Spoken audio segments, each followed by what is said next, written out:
Hello, and welcome to the Edward Little Library Read Aloud. We've done several in the past, and we're going to continue on with a new read today, which is called Nightbooks by J.A. White. So what happens is that we will post the link every day on Facebook and Instagram to our YouTube channel, where you can find all of the chapters of the book. So if you miss a chapter and you need to catch up, you can always go back to the YouTube channel and get whatever you've missed. So this was the book. It's a read aloud that the students of Edward Little chose. We had a reading contest, and they chose this book out of several choices that were offered up. And so I hope that those of you who voted for this book are out there listening now. So let's begin with Chapter 1 of Nightbooks by J.A. White. And I should say this too, it's read with permission from Catherine Teigen Books. Okay, so here we go. Chapter 1, The Wrong Floor. And let me put my glasses on here. Okay, Chapter 1, The Wrong Floor. After his family had finally fallen asleep, Alex slung the backpack over his shoulder and snuck out of the apartment, easing the front door gently home so it didn't slam shut. The 8th floor hallway looked drearier than ever without any sunlight coming through its small windows. Alex lingered on the doormat, fighting the urge to return to his warm, comfortable bed. If you do that, he thought, you'll still be the same old Alex Mosier tomorrow. Weirdo. Freak. Loser. Is that what you want? No, he whispered. Before he could change his mind, Alex started toward the elevator at the end of the hall. During the day, snippets of his neighbors' lives leaked through the thin doors, muffled conversations, the loud blare of televisions, Ms. Garcia's son practicing his violin. At this time of night, however, the hallway was nearly silent.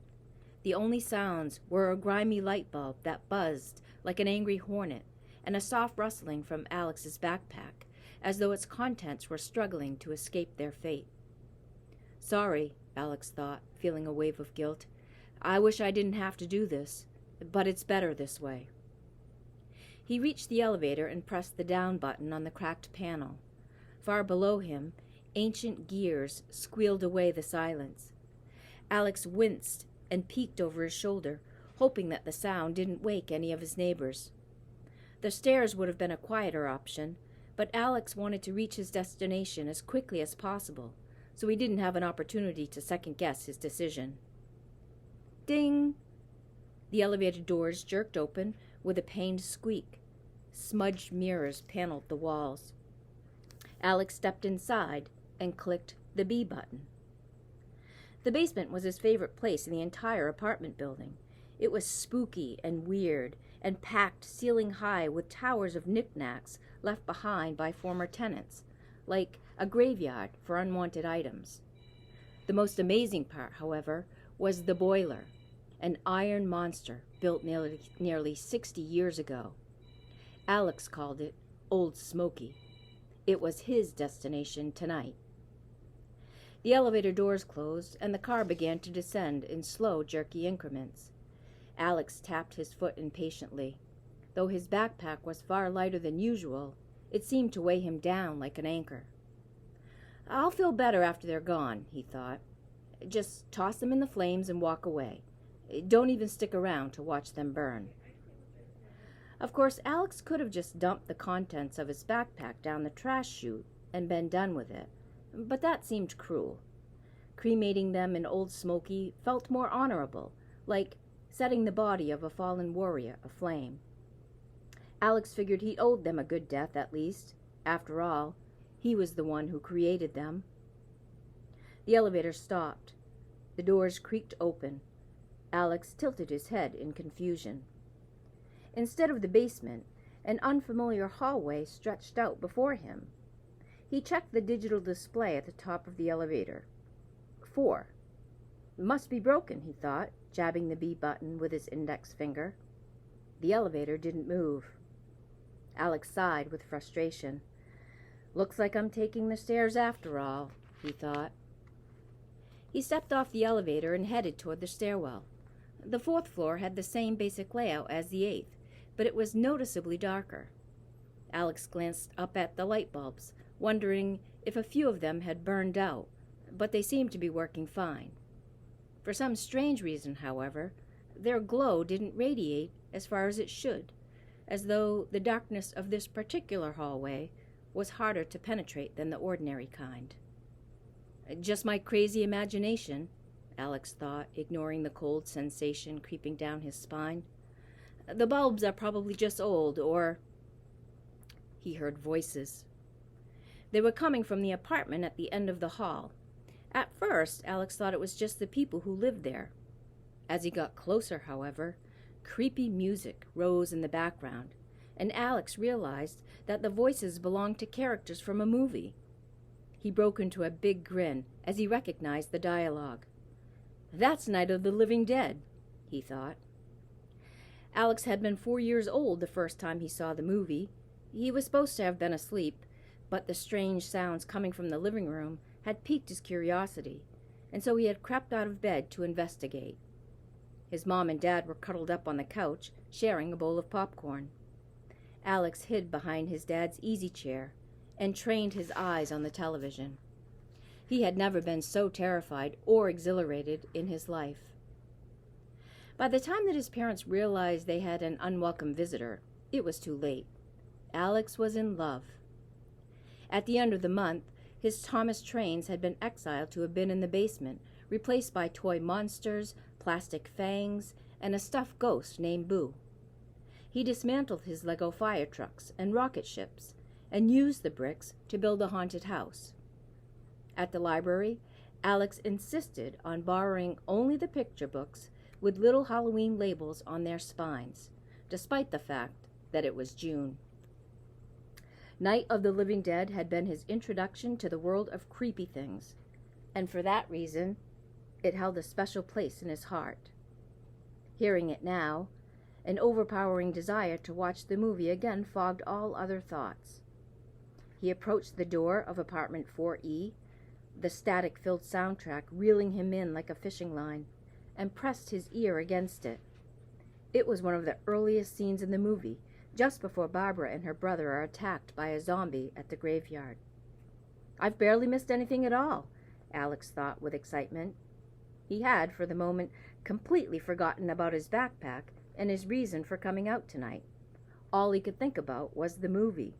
He was desperate to see it. If Alex had been thinking clearly, he might have realized that this didn't make any sense.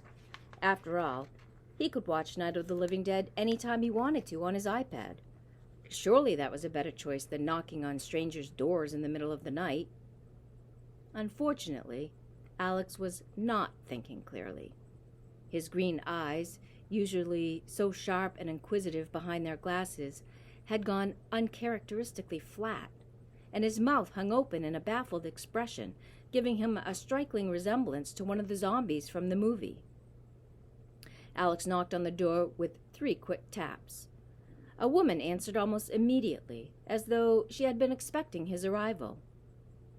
"Well, look at this," she said, peering down at him. "A visitor." The woman was in her late 20s, with dark skin and short, spiky hair. She wore all black and a lot of makeup, especially around the eyes. "I'm sorry," Alex said, his mind swirling. "What am I doing here? I don't know why I knocked. I just heard—" "What did you hear?" she asked, leaning forward with an eager expression. "Tell me." "Well, the movie." The woman smiled. There were tiny gaps between her narrow teeth, giving her the look of one of those weird glowing fish that prowl the deepest part of the ocean. "A movie?" she asked, with genuine curiosity. "That's new. Which one?" Alex gave the woman a strange look. He could still hear the television blaring behind her, the zombie now banging on the window of Barbara's car. Yet she was acting like she had heard nothing at all. "Don't you know?" Alex asked. "Why should I? The movie's for you, not me." She opened the door wider. "You want to watch it?" she asked. I bet it's one of your favorites." A beam of fear cut through the fog of Alex's thoughts. It's the middle of the night, and I'm having a conversation with a total stranger, like it's the most normal thing in the world, he thought. What's wrong with me? He took a step back, intending to leave as quickly as possible, when he smelled something wonderful coming from the apartment. Freshly baked pumpkin pie, his favorite. He breathed in the comforting smells of nutmeg and cinnamon, and all his fear instantly evaporated. This woman isn't a threat, he thought. She's just a nice lady who likes horror movies, like me. The movie's Night of the Living Dead, Alex said, 1968, directed by George Romero. Ah, said the woman. How intriguing. And was I right? Is it one of your favorites? Top 10, right between Let the Right One In and The Ring. Alex shrugged apologetically. I like scary stuff. You sound like my kind of kid, the woman replied, grinning. It's crazy. I was just about to kick back and watch the movie when I thought, the only thing missing is someone to share this with, someone who really appreciates it. And here you are. She opened the door all the way, allowing Alex a view of the comfortable-looking couch and a coffee table piled with oatmeal raisin cookies and pumpkin pie. Across from this cozy setup, a huge TV played the black and white images he longed to see. Barbara staggering toward the farmhouse, where she would be trapped for the rest of the movie, with zombies in hot pursuit. Alex took a step forward, entranced. Well, don't just stand there gawking, silly boy, the woman said. Come inside. Even later, when Alex knew that he had been under the influence of a powerful spell, he found it hard to believe that he had entered the apartment so easily. At the time, it was like his body was not his own, but a moth drawn to the flickering lights of the television. He crossed the threshold. The door clicked shut behind him. Gotcha, the woman said under her breath. She slipped a cold hand around his wrist, and all the energy seemed to leave his body. Alex sank into the cushions of a nearby couch, barely able to keep his eyes open. The woman eased into the chair across from him. The smile had faded from his lips. What's your name? She asked. Alexander. Alex. Which one? Alex, I guess, he said. He looked around the apartment in confusion. The television had vanished, along with the coffee table and pumpkin pie. Where did the TV go? Alex asked. It was never there. No, he insisted. I saw it. The apartment does what it can to get you inside. Different for everyone. A movie is an odd choice. Traditionally, it's some sort of food that draws them. Kids are always thinking with their stomachs, you know. I smelled pumpkin pie. There you go. It was becoming harder for Alex to focus. The room kept tilting back and forth, like when you first step off the pirate ship ride at an amusement park. He felt like he might be ill. I want to go home, he said. Obviously, that's not going to happen, Alex. He turned in his seat, moving impossibly slow, hoping to make a mad dash for the door. Except the door had vanished. The place where it had once stood was nothing but a blank wall. Where did the door go? He asked groggily. Away, the woman said. Don't worry, you won't be needing it anymore. But that's not possible, Alex said. Doors don't just... they can't. Haven't you figured it out yet? She asked, grinning with pride. I'm a witch, just like in a storybook. She touched a single fingernail to his forehead. And you, little mouse, have fallen right into my trap. Alex tried to stand, but his legs had turned to jelly, and he collapsed to the floor instead. A wave of darkness crashed over him. Chapter 2. The Voice at the Door. Alex woke up in the lower half of a bunk bed. He had no idea where he was or how he had gotten there. He lay perfectly still, his body frozen with fear. Gradually, the events of the previous night returned to him. The elevator, the apartment, the witch. Except, she's not really a witch, Alex thought, his mind racing. Witches aren't real. She's just some crazy lady who thinks she's a witch. But then, why did I see a TV that wasn't really there? Did she hypnotize me or something? Alex clutched his blanket as a question of more immediate concern popped into his head. Who's sleeping on the top bunk? He stared at the iron bars, holding the mattress in place above him, listening carefully for breathing sounds. When he didn't hear anything, Alex slid to the floor and gently placed his foot on the bottom rung of the ladder connecting the two bunks. In one swift moment, he popped his head over the upper railing. There was no one there, just an old mattress without any sheets or blankets. Alex let out a sigh of relief. I never knew a bunk bed could be so scary, he thought. The rest of the room was small and plainly furnished. There was a standing mirror in the corner and two doors. The first one Alex opened led to the closet, which was mostly empty except for some children's clothes hanging from the rod. Flipping through shirts, pants, and dresses of various sizes, Alex remembered something that the woman had said the previous night. Traditionally, it's some sort of food that draws them. Them, he thought, with a sickening feeling of dread. I'm not the first. Of course, if he accepted what the woman had said at face value, that meant the apartment was capable of reading children's minds in order to lure them with the appropriate bait. Like a smarter version of the candy house in Hansel and Gretel, Alex thought. In my case, a scary movie did the trick. He stared at the clothes before him. But what about these other kids? What brought them here? The smell of chocolate? A friend's voice? No, Alex said. That's impossible. There's no such thing as magic. He slammed the door shut with such ferocity that the empty hangers tinkled together in response. Even if he rejected magic as a factor, it still left the disturbing possibility that he was just one of a long line of children who had slept in this room. And, if he followed that train of thought to its final stop, Alex found himself facing an even more disturbing question. If he wasn't the first kid that she had taken, what had happened to the rest of them?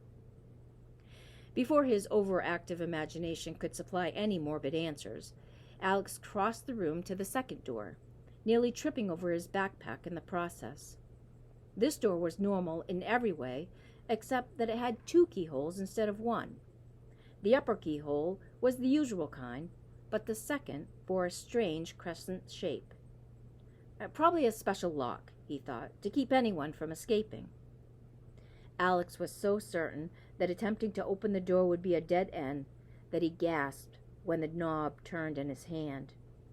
She must have forgotten to lock it, he thought with a faint glimmer of hope. Sucking in his breath, Alex opened the door as slowly and quietly as he could. The next room looked identical to the first. Simple bed, single closet, standing mirror in the corner. Alex stepped inside, wary of squeaking floorboards, and gently shut the door behind him. The moment he did, the door vanished and became a regular wall. What? Alex asked, backing away in shock until he tripped over something on the floor.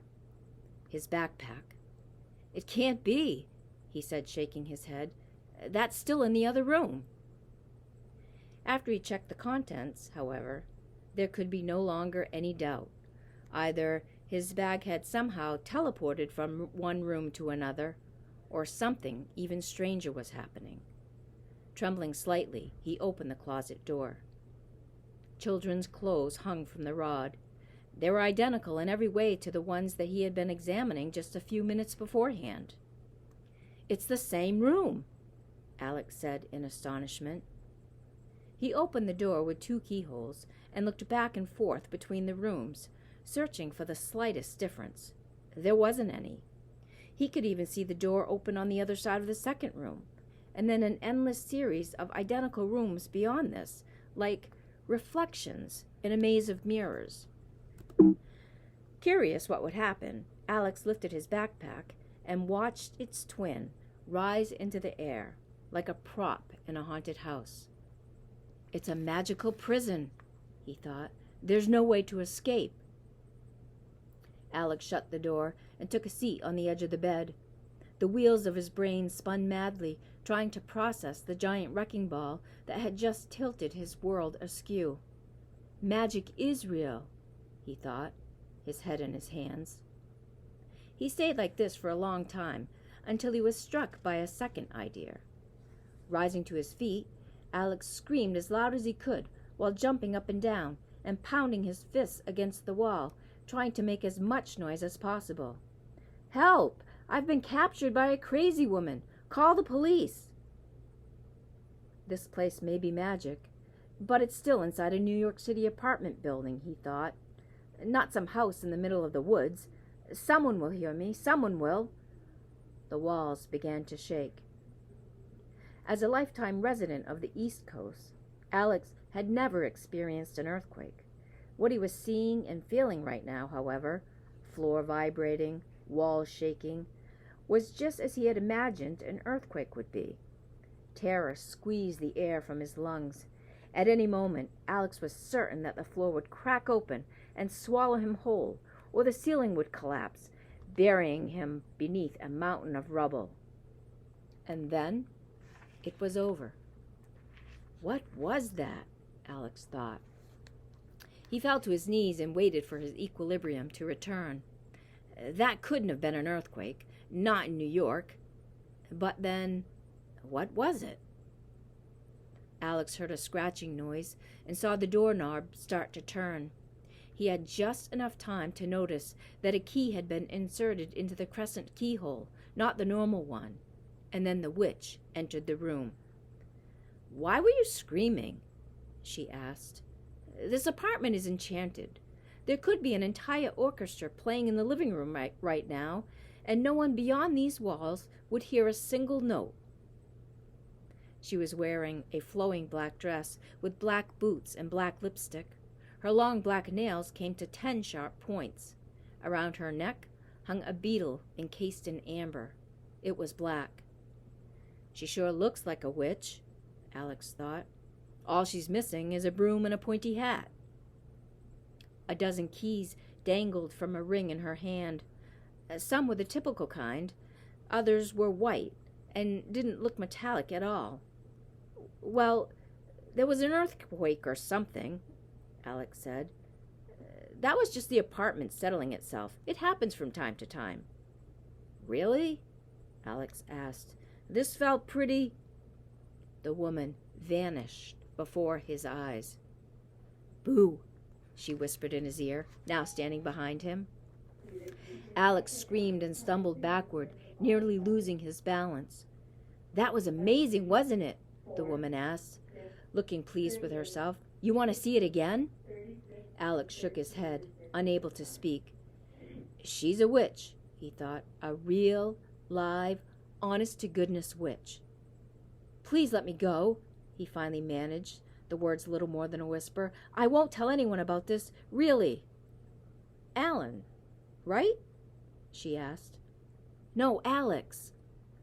"Not Alexander," the woman said, remembering. "I'm Natasha. The thing of it is, I can't let you leave, not now, not ever." "Why not?" Alex asked, and then, in a voice that sounded impossibly small, he added, "Are you going to do something bad to me?" "I'm a witch," she said. "You're a child. We're not going to play checkers. Ever read any fairy tales?" Alex nodded. "Then you know how it is." She sighed with exasperation.